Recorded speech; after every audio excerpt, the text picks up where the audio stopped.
appelle à sa bienveillance et à sa clémence et à lui parler de ma détresse de mère. La mère de Christophe Glaise a publié un message adressé directement au président de la République algérienne, Abdelmadjid Tebboune. En larmes, elle implore une grâce présidentielle pour son fils, condamné par la justice algérienne à 7 ans de prison. Selon les autorités judiciaires, le dossier est étayé par des éléments matériels considérés comme probants.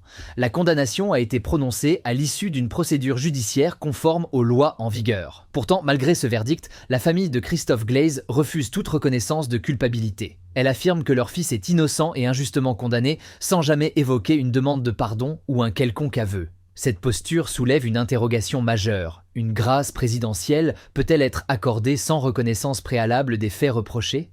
La question est d'autant plus sensible que l'Algérie a récemment accordé des grâces à Boualem Sansal et Amine Belrit, deux détenus pourtant condamnés par la justice algérienne dans un contexte politique et humanitaire particulier.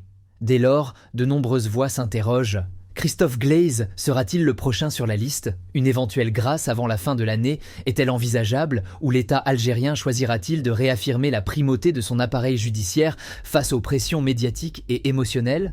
Entre compassion humaine, respect de la souveraineté judiciaire et enjeux diplomatiques, la décision finale appartient désormais au président de la République.